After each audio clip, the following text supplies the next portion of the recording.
Okay, Aubin mentioned about the money system and precious metal. I'm not the expert, but I know a guy that is, and that's Ron Paul. And I've learned a lot from Congressman Ron Paul over the last 20 years.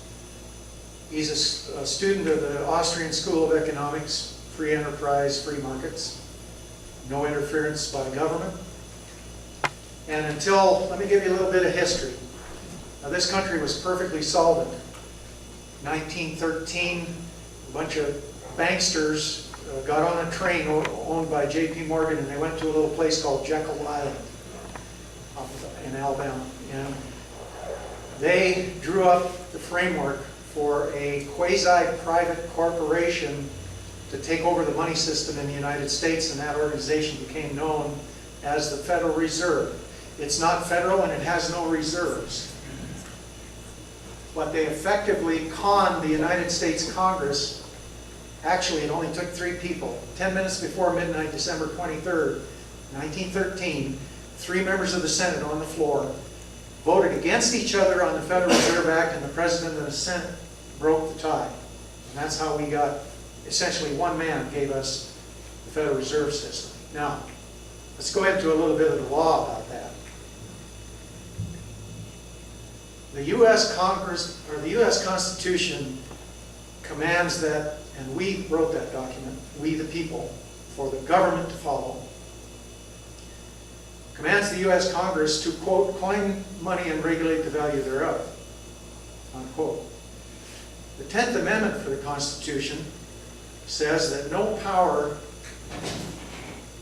let's see, how does it go now? All powers not delegated to the United States by the Constitution, nor prohibited by it to the states, are reserved to the states respectively or to the people. And what that means is that if it's not written in the Constitution specifically authorizing the U.S. to do it, they don't have the right. So now my challenge to you is to show me in the constitutional document where the Constitution authorizes the United States Congress to delegate their power to coin money and regulate the value thereof. It doesn't. So, the Federal Reserve Act is unconstitutional, but all the judges are bought and paid for. So nobody's ever brought it to a constitutional challenge, right? So we have a bunch of private banksters running our economy, deciding whether to inflate the money, how much of the money to print, who gets the first use of the money, and so on. Now, I use that term money very loosely in that context because it's not money. Those are credit notes. Now, remember that up until the middle 60s, our paper money said silver certificate payable to the bearer on demand. In 1971, Richard Nixon, Tricky Dick, convinced the whole world to accept Federal Reserve notes as real money. He conned the whole world and took us off the gold standard. Now let me show you what that does. 1971 to 1980, gold gained 24 times its value, and silver gained 39 times its value. Gold stopped at $850 an ounce, and silver stopped at $50 a coin, $50 an ounce. In 1980, you could take 1,000 silver dollars. The housing market was trashed. The stock market was going sideways. Couldn't make any money in the stock market. In 1980, you could take 1,000 silver dollars and buy a 3-bed, 2-bath, medium family home. They were selling for $50,000 in Federal Reserve notes.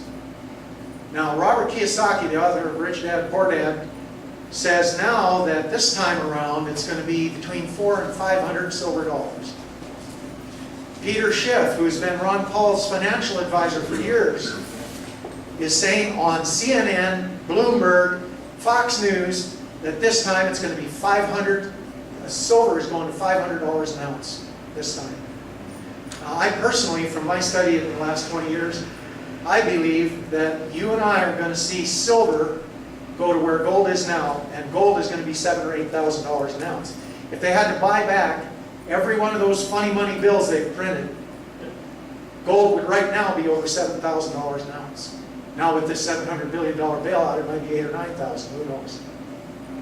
Okay, we've been had, folks. We've been ripped off by a bunch of criminal banksters who are operating under the color of law, and they're pillaging our country under the color of law, and it's time they stop. It's time they were brought to justice, and we're the people that can do it. Believe me. We have that document, the law of the land, and we need to enforce it. It's just that simple. And that's what Ron Paul is all about, and that's what the 1.2 million people that voted for him in the primary are all about. A lot of them are sitting right in this room, and we've got some people here that have made some serious sacrifices for Ron Paul. His name is going to be on the ballot in Montana, one of only 2 states. And that was just a quirk, because the Constitutional Party replaced their candidate, Chuck Baldwin, with Ron Paul's name. Ron Paul has endorsed Chuck Baldwin. I've been reading a lot of his materials lately. He's another Ron Paul, without the 20 years of experience, of course. And I don't know how he's going to hold up in a debate, but Ron Paul wants us to vote for Chuck Baldwin. In Montana, we can't, unless we write him in. Okay? So I haven't made up my mind what I'm going to do yet. I'd like to vote for Ron Paul. If we were to write in Chuck Baldwin under the Constitutional Party in Montana, would it count? Or would it be counted? You know, I don't know. Maybe we could ask Alvin about that. You don't know. Because I'm torn too. I've been following the guy for quite a while. You and I were the first that made a group, and I really. He's real sharp. Yes. He's young, you know, comparatively, but he doesn't have the experience. But he's right on the issues, and he's very articulate. An excellent author. You'll find Chuck Baldwin writing on newswithviews.com quite a little bit, and that's a good place to go to get a lot of information. Okay, now how do we tie this thing together locally here? One way is meetings right here in this room. And I'd like to see this thing build to where we had to go out in the street with a couple hundred people to finish these meetings. You know, so, but how often do we want to meet? Our enemies are moving really fast right now. I mean, it's just bing, bing, bing, one right disappearing after another. They're putting us in a real bind here with the devaluation of the currency. And it may not be too much longer that we can do this, but we need to try to secure the local area and try to insulate our economy from the meltdown nationwide. Now, in my opinion, and you guys can throw in what you want here, in my opinion, the way to do that is to put the lawful currency of the United States back into circulation. What is the lawful currency?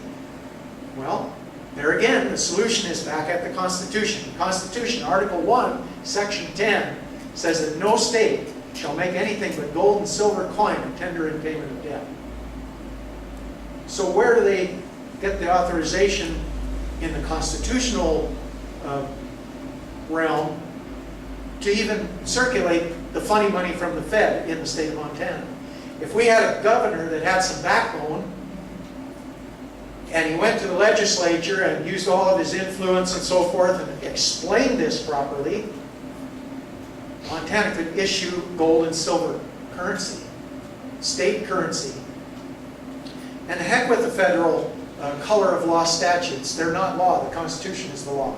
Now that might sound radical to you, but it's never been tested in court. So how are we to know unless somebody tries it? Now let me tell you a little story about a group called the Liberty Dollar.